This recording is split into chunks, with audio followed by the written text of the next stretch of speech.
વડોદરા મહાનગરપાલિકાની આજે મળેલી સામાન્ય સભામાં વિપક્ષ દ્વારા સ્મશાન મુદ્દે સત્તાપક્ષને ઘેરવાનો પ્રયાસ કરાયો હતો, તો કેટલાક ભારતીય જનતા પાર્ટીના કાઉન્સિલરે પણ આ મુદ્દે ફેર વિચારણા કરવામાં આવે તેમ જણાવ્યું હતું. ત્યારે આ મુદ્દે સ્થાયી સમિતિના અધ્યક્ષ ડોક્ટર શીતલ મિસ્ત્રીએ આ મુદ્દાને નાગરિકોના હિતમાં ગણાવી યોગ્ય માન્યો હતો. તેમણે સ્મશાનના ખાનગીકરણ કરવાના મુદ્દાને લોકહિતમાં ગણાવી વિગતવાર માહિતી આપી હતી અને સુચારુ આયોજનના ભાગરૂપે નિર્ણય લેવામાં આવ્યો છે તેમ જણાવ્યું હતું.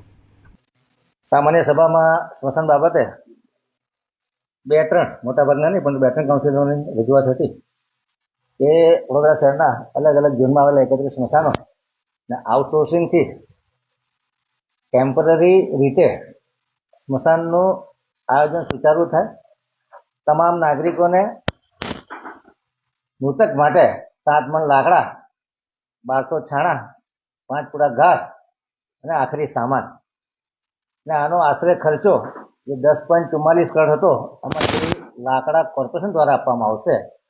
આથી 160 રૂપિયા પ્રતિ મણ બાદ કરીએ તો લગભગ 9.44 કરોડનો ખર્ચ આવશે.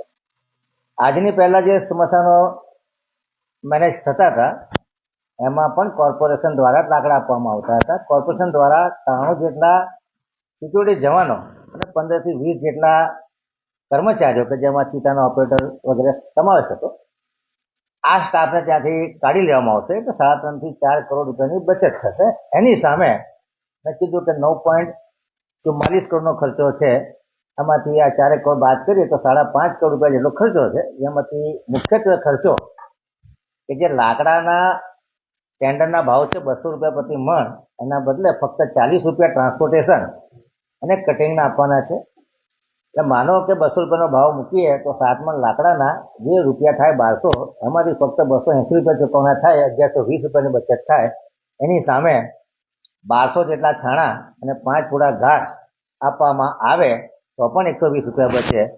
તો વડોદરા શહેરમાં ઘણા ગરીબ પરિવારો હોય અને એમનું મૃત્યુ થાય ત્યારે એમના માટે આખરી સામાન જે કોઈ માગે એમને આપવાનું વ્યવસ્થિત આયોજન કરવામાં આવ્યું છે. સ્મશાનમાં ફક્ત 4 સ્મશાન એનજીઓ દ્વારા મેનેજ થતા હતા. બાકીના સ્મશાનમાં ઘણી જગ્યાએ લોકો એનજીઓના નામે સ્મશાનોનું સંચાલન કરતા હતા, એક માલિકીના ભાવથી સંચાલન કરતા હતા. ઘણી વખત નાગરિકોમાં નાની મોટી ફરિયાદો ઉઠવા પામી હતી. જ્યારે વીએમસી 31 સ્મશાન ચલાવતું હોય તો એના એડમિનિસ્ટ્રેશન જવાબદારી વીએમસી લેવી જોઈએ.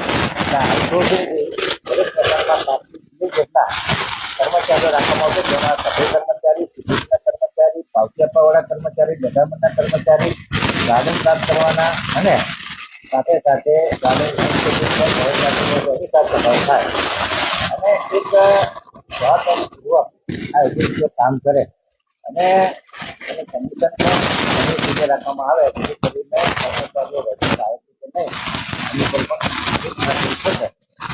એટલે મને લાગે છે કે એ રજૂઆતો હતી કે એનજીઓ ચારે પ્રકારના મોટા પ્રકારની કામ કરતી હતી, એ એનજીઓ સાથે પણ અમે લોકો વાર્તાલાપ કરી તમારા કર્મચારીઓને નોકરીમાં રાખવા હોય તો જે મિનિમમ વેજીસ પ્રમાણે પગારના ધોરણો છે 1860 રૂપિયા, એ પ્રમાણે અમારી એજન્સીઓ એમનો સમાવેશ કરશે.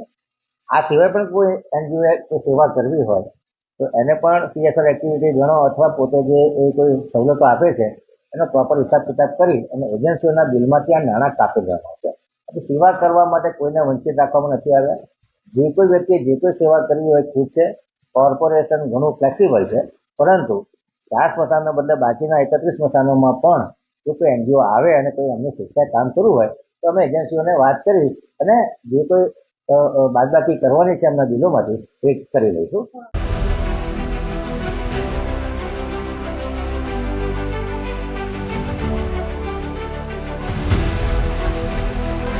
हर समस्या की हेडलाइन न्यूज बिंदास बेधड़क